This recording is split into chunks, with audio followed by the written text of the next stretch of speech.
333 333 BCE में the battle of Asus की शिकस्त के बाद ईरानी अंपायर का आधा हिस्सा छिन चुका था। मौजूदा तुर्की, शाम, लिबनान, फलस्तीन और मिस्र पर सिकंदर यूनानी का कब्जा हो गया था। लेकिन इराक से लेकर बलूचिस्तान तक अब भी ईरानी हखामनशी अंपायर कायम थी। इसके शहंशाह दारियुस III बाबुल में बैठकर अलेक्जेंडर से दो दो हाथ करने की तैयारी कर रहे थे। उन्होंने सल्तनत के हर गोशे से फौजें बुलवा ली थी, हत्ता के हिंदुस्तान और अफगानिस्तान से भी हाथी और घुड़सवार दस्ते आ चुके थे। शहंशाह ने कई बार सिकंदर यूनानी को सुलह की पेशकश के पैगामात भी भेजे, लेकिन अलेक्जेंडर ने हर दफा मुस्तरद कर दिए। 331 331 BCE में सिकंदर आजम अपनी फौज के साथ शाम के रास्ते इराक में दाखिल हो गए। ईरानी शहंशाह को भी इस पेशकदमी की अलेक्जेंडर के आने की खबर हो गई थी। उन्होंने भी अपनी फौज के साथ पेशकदमी की। सितंबर के आखिर तक दोनों फौजें दरियाए दजला के पार मौजूद इराकी शहर एरबल के करीब पहुंच चुकी थी। यूनानी फौज की तादाद 47,000 थी, जबकि ईरानी फौज की तादाद 53,000 से 1 लाख के दरमियान में थी। दारियुस ईरानी और सिकंदर यूनानी दोनों जानते थे कि यह फैसला कुन मार्का है। हारने वाले के पास ना सल्तनत रहेगी और ना जिंदगी। इसलिए दोनों ने अपनी पूरी ताकत और सारा तजर्बा, सारा जंगी एक्सपीरियंस इसी जंग में झोंक दिया। ईरानी शहंशाह ने बैटल ऑफ एसोस में अपनी शिकस्त से बहुत कुछ सीखा था। वो समझ गए थे कि मैदान जंग के इंतखाब और फौज की सफबंदी में उनसे कुछ गलतियां बहरहाल हुई हैं। उन्होंने तय कर लिया था कि इस बार वो कोई गलती नहीं करेंगे, बल्कि दुश्मन को इस बार वो अपनी मर्जी के मैदान में अपनी चॉइस के हथियारों से हराएंगे। उनकी ये स्ट्रेटजी किस हद तक कामयाब रही। मैं हूं फैसल उड़ाइच और देखो सुनो जानो की generals and battle series season 3 की इस दूसरी किस्त में हम आपको यही सब दिखाएंगे।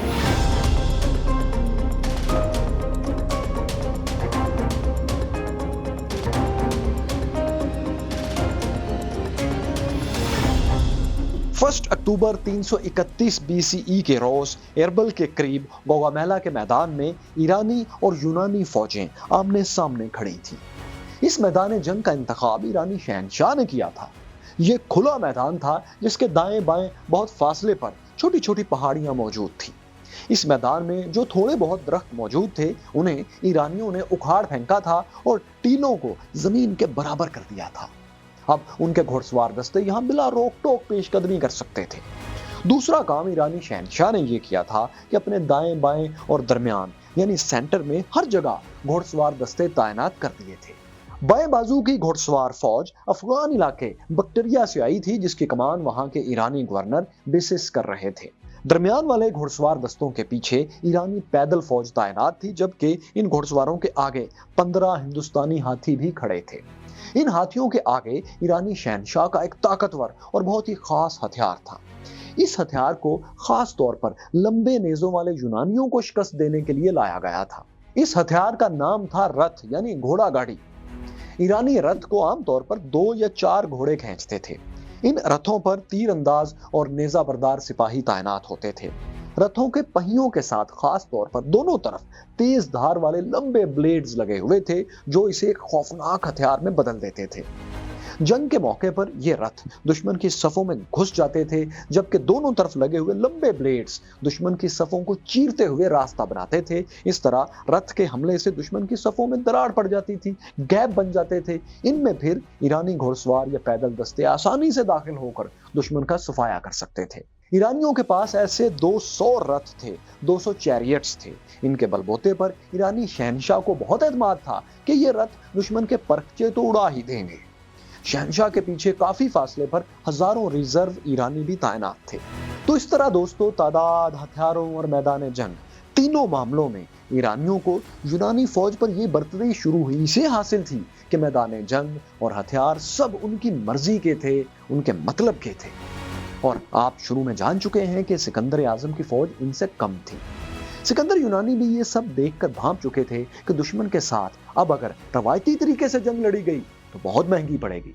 चुनाचे उन्होंने एक शातिर कमांडर की तरह अपनी हर चाल बदल ली और गैर रवायती तरीके से जंग लड़ने का फैसला किया। बैटल ऑफ आइसिस की तरह इस बार भी उनकी सारी हिकमत अमली का मरकजी नुक्ता वही था कि किसी तरह शहंशाह दारियुस III को घेर लिया जाए। क्योंकि अगर वो पकड़े जाते हैं या मारे जाते हैं तो ईरानी फौज जाहिर है भाग खड़ी होगी, जैसे इससे पहले आईसिस की जंग में भाग खड़ी हुई थी। ईरानियों के मुकाबले में अलेक्जेंडर ने अपनी फोर्सेस की सफबंदी यूं की कि अपनी फौज के बाएं बाजू पर घुड़सवार दस्ते तैनात किए, लेकिन उन्हें कतार में खड़ा करने के बजाय एक कमान की शक्ल में खड़ा किया, जैसा कि आप नक्शे में देख रहे हैं। इस कमान के दाएं तरफ फौज के सेंटर में पैदल दस्ते तैनात थे। सेंटर के साथ दाएं साइड पर भी घुड़सवार दस्तों को एक कमान की शक्ल ही में खड़ा किया गया। इस दाएं साइड वाली फोर्स को सिकंदर यूनानी खुद लीड कर रहे थे। मजमूई तौर पर यह सफबंदी कुछ यूं थी कि जैसे लोहे की एक लंबी सलाख हो जिसके सिरे अंदर की तरफ मुड़े हुए हों। सेंटर वाली यूनानी पैदल फौज के पीछे 7000 फौजियों का एक रिजर्व दस्ता भी खड़ा था। जब सफबंदी मुकम्मल हो गई तो सिकंदर आजम ने अपने प्लान के मुताबिक पहली मूव कर दी। वो दाएं बाजू के अपने घुड़सवार दस्ते और कुछ पैदल सिपाहियों के साथ दुश्मन के अफगान घुड़सवारों के सामने खड़े थे। वो तेजी से अपनी राइट साइड पर चलने लगे, जैसे वो अपनी फौज से बहुत दूर जा रहे हैं। अफगानों के कमांडर मेसेस ने यह सूरत हाल देखी तो वो समझा कि शायद सिकंदर आजम एक लंबा चक्कर काटकर अकब से, पीछे से उसकी फौज पर हमला करना चाहते हैं। चुनाचे उसने भी अपनी फौज को इसी साइड पर यूनानी फौज के मुतवाजी, उनके सामने पैरेलल ही आगे आगे बढ़ाना शुरू कर दिया। यही सिकंदर यूनानी का प्लान था। ईरानी फौज का एक बाजू इस वजह से कटकर अब अपनी फौज से दूर जा रहा था और दरमियान में एक गैप बन रहा था, जिससे अलेक्जेंडर की फौज किसी भी वक्त ईरानी शहंशाह पर हमलावर अब हो सकती थी। जब सिकंदर आजम और उसके मुकाबले में ईरानी फौज का एक हिस्सा जो कि उसको फॉलो कर रहा था, ये दोनों मैदान जंग में काफी दूर जा चुके थे, तो उस वक्त ईरानी शहंशाह ने भी अपनी मूव कर दी। उन्होंने अपने खतरनाक तरीन हथियार यानी रथ आगे बढ़ा दिए। 200 रथ, 200 चैरियट्स अलग अलग कतारों में कुछ कुछ फासलों पर दौड़ते हुए यूनानी फौज के पैदल दस्तों की तरफ बढ़े। यूं लगता था कि वो उन यूनानियों की सफों में घुसकर उनकी फौज को तबाह कर देंगे, सफें उलट देंगे। लेकिन जैसे ही ये रथ करीब पहुंचे, यूनानी फोर्सेस ने एक हैरत अंगेज चाल चली, जो जाहिर है उन्होंने पहले से प्लान की हुई थी। रथ जैसे जैसे यूनानी फौज की सफों में आगे बढ़ते थे, यूनानी फौज वैसे वैसे पीछे हटती जाती थी, यानी रथों को खुद रास्ता दिया जाने लगा था। यूं यूनानी सफों में खाली जगह बन गई। जैसे ही रथ इन खाली जगहों पर अंदर तक आए, पैदल यूनानियों में मौजूद तीर अंदाजों ने उन पर तीरों की बरसात कर दी। इसी तरह खाली जगहों के दोनों तरफ खड़े सिपाहियों ने अपने लंबे नेज़े घोड़ों और सिपाहियों के जिस्मों में घोंपना शुरू कर दिए। कई सिपाहियों ने नेज़े रथों के पहियों में घुसाकर उन्हें ही उलट दिया। देखते ही देखते ज्यादातर रथ उलट गए और उनके घोड़े और सिपाही या तो मारे गए या यूनानियों के कब्जे में आ गए। यूं दोस्तों, ईरानियों का सबसे खतरनाक हथियार बुरी तरह नाकाम हो गया था। रथों के बाद ईरानियों का दूसरा खतरनाक हथियार हाथी थे। लेकिन तारीख में ऐसा कहीं कोई जिक्र नहीं मिलता कि हाथियों ने यूनानी फौज पर कोई बड़ा हमला किया हो। हाँ, बस कुछ पेंटिंग्स हैं जिनमें हाथियों को दिखाया जाता है। हो सकता है हाथी शुरू में वहां मौजूद हो, लेकिन फिर किसी मौके पर उन्हें मैदान जंग से हटाकर ईरानी कैंप्स में भेज दिया गया हो, ऐसा भी मुमकिन है। बहरहाल रथों और हाथियों का खतरा अब ईरानियों की तरफ से यूनानियों के लिए खत्म हो चुका था। सो अब जंग में बहुत तेजी आ गई। ईरानी घुड़सवार दस्तों ने यूनानी फौज के बाएं बाजू वाले घुड़सवारों पर हमला कर दिया। उधर ईरानी सेंटर वाली फौज का दायां हिस्सा भी आगे बढ़ा और सेंटर के सारे घुड़सवारों के साथ यूनानी सेंटर के एक हिस्से पर टूट पड़ा। इस दौरान यूनानी सेंटर वाला दूसरा हिस्सा, जिस पर अभी तक हमला नहीं हुआ था, वो अपने सामने मौजूद ईरानी सेंटर वाले बाकी हिस्से पर, जो अभी तक अपनी पोजीशन पर खड़ा था, उस पर टूट पड़ा। सिकंदर आजम दूर से ये सारा मंजर देख रहे थे। उस वक्त वो मैदान जंग के इख्तिताम तक पहुंच चुके थे, जहां से पहाड़ियां शुरू हो जाती थीं। आगे बढ़ने का मजीद कोई रास्ता था नहीं। उस वक्त अफगान घुड़सवारों ने उन पर हमला कर दिया। सिकंदर आजम ने कुछ देर तक तो इन सवारों का मुकाबला किया, लेकिन इसके बाद वो अपने साथ कुछ घुड़सवार दस्तों को लेकर वहां से हट गए, जबकि उनकी बाकी फोर्सेस ने अफगान घुड़सवारों को वहीं पर मसरूफ रखा। सो अपने उन चंद घुड़सवार दस्तों के साथ जो उन्होंने वहां से अलग किए थे, वो ईरान की मरकजी फौज पर जहां दारियोस 3 खड़े थे, वहां हमलावर हो गए। उनकी पैदल फौज का एक हिस्सा पहले ही वहां ईरानी सेंटर से लड़ रहा था। दाएं जानिब से सिकंदर यूनानी ने भी सेंटर पर ही हमला कर दिया। अब एक साइड से यूनानी पैदल फौज और दूसरी साइड से घुड़सवार दस्ते ईरानी फौज पर हमलावर थे। ईरानी फौज आहिस्ता आहिस्ता उनके घेरे में आने लगी थी। यूनानी फोर्सेस ने मुसलसल दबाव डालकर ईरानी फौज को इतना पीछे धकेल दिया कि होते होते लड़ाई दारियोस 3 ईरानी शहनशाह की पोजीशन के करीब होने लगी। चंद मिनट ही में यूनानी घुड़सवार दस्ते दारियोस 3 के इंतहाई करीब आ गए, जबकि दूसरी तरफ दाएं तरफ लड़ने वाले अफगानों के कमांडर बेसिस को भी गलतफहमी हो गई कि शायद अलेक्जेंडर पलटकर उसके घुड़सवारों पर पीछे से हमला करने वाले हैं। चुनाचे उसने अपने दस्तों को रिट्रीट का सिग्नल दे दिया। यूं अफगान घुड़सवार मैदान जंग से भाग खड़े हुए, लेकिन उन्होंने बड़े डिसिप्लिन के साथ रिट्रीट किया। बहुत ज्यादा बिखरे नहीं, लेकिन फिर भी वो मैदान जंग में अपनी बाकी फौज की दारियोस 3 की कोई मदद नहीं कर सकते थे। मतलब ये कि इधर दाएं बाजू पर यूनानियों को फतह मिल गई थी, तो दूसरी तरफ सेंटर में भी हालात उन्हीं के हक में थे। दारियोस 3 यूनानियों के घेरे में बुरी तरह आने वाले थे। अब ये वो वक्त था जब दारियोस 3 यानी शहनशाह ने पीछे रिजर्व में खड़े अपने दस्तों को बुलाकर जंग का पांसा पलटने के बारे में सोचा। वो ऐसा कर सकते थे, लेकिन शायद ये दस्ते काफी दूर खड़े थे। ईरानी शहनशाह के पास इतना वक्त ही नहीं था कि उन्हें बुला सकते। दुश्मन सर पर आ चुका था। एक मौके पर उन्होंने अपने दिफा के लिए तलवार भी निकाल ली कि दुश्मन करीब आए तो वो मरे और लड़कर मरे। लेकिन फिर किसी वफादार के समझाने पर या खुद ही हालात की संगीनी को भांपकर उन्होंने अचानक अपने रथ का रुख मोड़ा और एक बार फिर मैदान जंग से भागने की कोशिश की। ग्रीक हिस्टोरियन प्लूटार्क के मुताबिक उनके गिर्द लाशों का इतना ढेर लगा हुआ था कि रथ के घोड़े बदक गए और रथ चलाने वाले भी उन्हें कंट्रोल नहीं कर सके। शहनशाह घबराकर रथ से उतरे और एक घोड़ी पर बैठकर फरार हो गए। उन्हें भागते देखकर रिजर्व में खड़े ईरानी सिपाही भी भाग गए। फिर वही हुआ जो बैटल ऑफ एसेस में हुआ था। जैसे जैसे शहनशाह के फरार की खबर फैलती गई, वैसे वैसे ईरानी फौज भागती चली गई। सेंटर वाली तमाम ईरानी फौज तो भाग गई।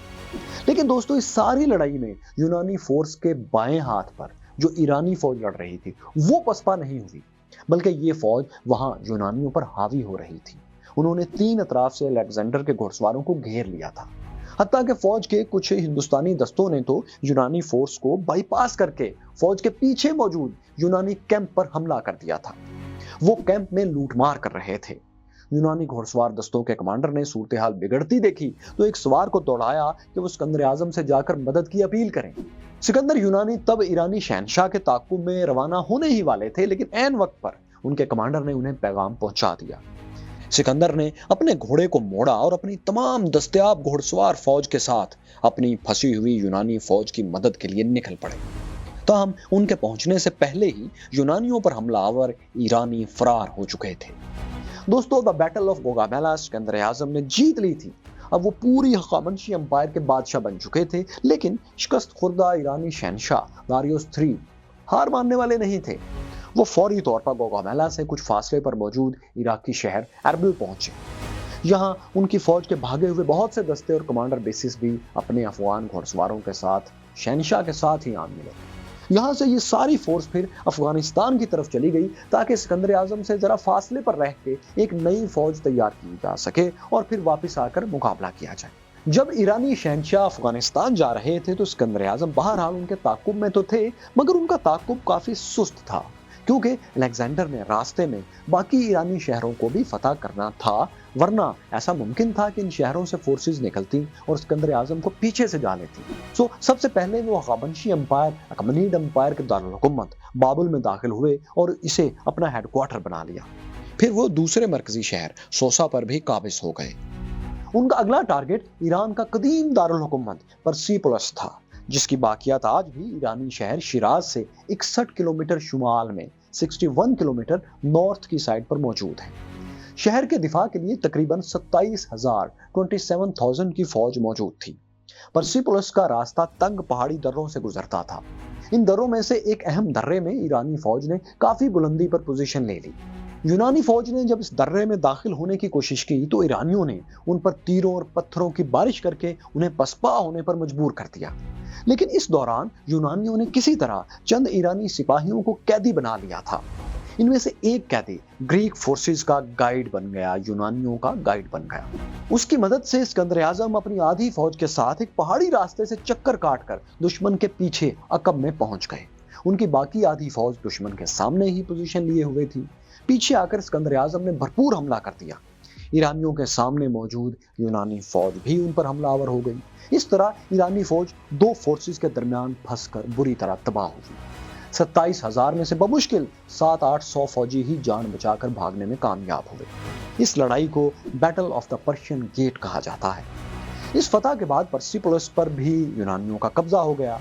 पर्सिपोलिस में यूनानी फौज ने बेपनाह लूट मार मचाई।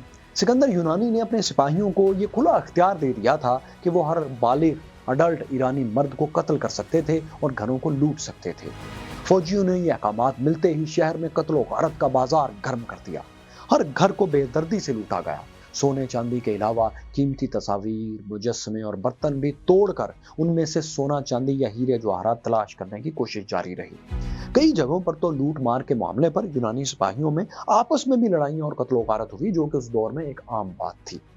प्लूटार्क के मुताबिक पर्सिपोलिस से इतना माल लूटा गया कि इसे 4000 खच्चरों और 500 ऊंटों पर लाद दिया गया।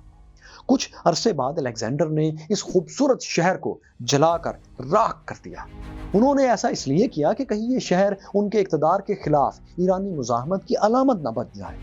पर्सिपोलिस ईरानियों के लिए बड़ा मुकद्दस शहर था। यहाँ बड़ी बड़ी इबादतगाहें और शानदार महल्लात थे। इसे ईरानियों की अजीम सियासी और मजहबी ताकत की अलामत भी समझा जाता था।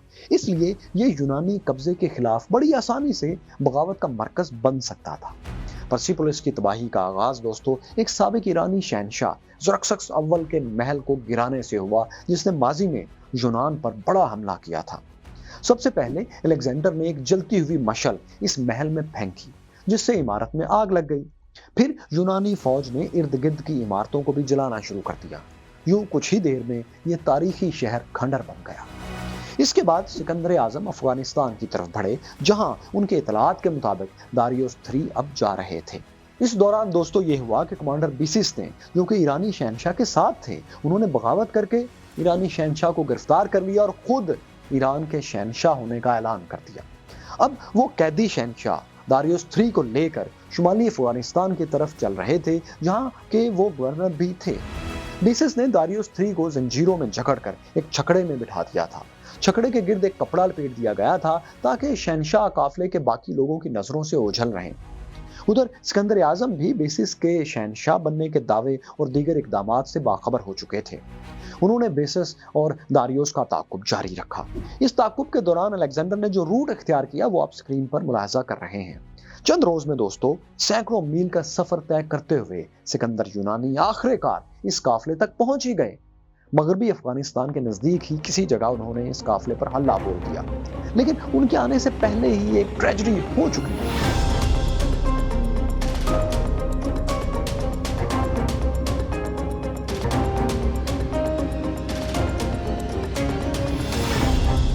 सिकंदर आजम अपना घोड़ा दौड़ाते हुए दुश्मन के कैंप में दाखिल हुए।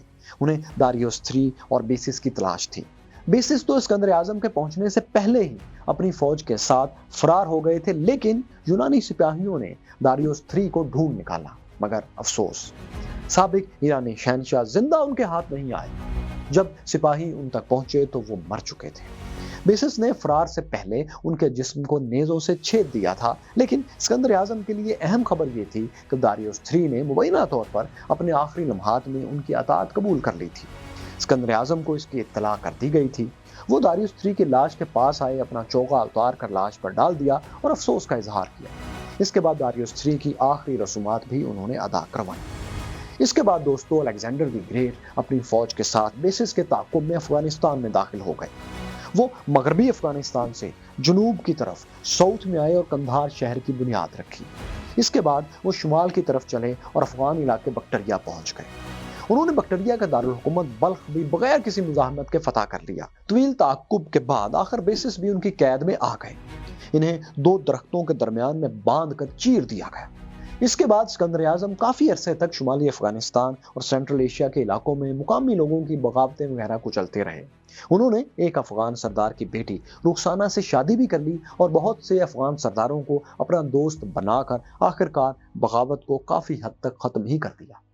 ये सारी कहानी दोस्तों आप डिटेल्स के साथ बहुत दिलचस्प अंदाज में हिस्ट्री ऑफ अफगानिस्तान सीजन 1 की इस पहली वीडियो में देख चुके हैं। अगर नहीं देखी तो वीडियो के आखिर में इसका लिंक मौजूद है और यहाँ आई बटन पर भी इसका लिंक मौजूद है, आप क्लिक करके देख सकते हैं। अफगानिस्तान और सेंट्रल एशिया की मुहम्मात से फारिग होकर सिकंदर आजम ने हिंदुस्तान पर तवज्जो दी। गालबन 327 327 BCE में वो मौजूदा खैबर पख्तूनख्वा के रास्ते हिंदुस्तान में दाखिल हुए।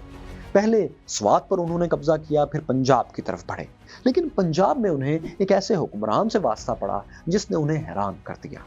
ये हुक्मरान राजा पोरस था। इससे सिकंदर आजम की वो आखिरी बड़ी जंग हुई जिसकी कहानी हम आपको सिकंदर आजम की अगली आखिरी किस्त में दिखाएंगे। ये भी बताएंगे कि अलेक्जेंडर द ग्रेट की हिंदुस्तान से वापसी और फिर उनके आखिरी लम्हात कैसे थे। जनरल्स एंड बैटल्स में सिकंदर यूनानी की कहानी का सिलसिला जारी है। इस सिलसिले की पहली किस्त आप यहाँ देख सकते हैं। यहाँ जानिए जब सिकंदर यूनानी अफगानिस्तान पहुंचे तो क्या हुआ, और यहाँ देखिए अमेरिका पर्ल हार्बर पर जापानी हमला क्यों नहीं रोक सका था।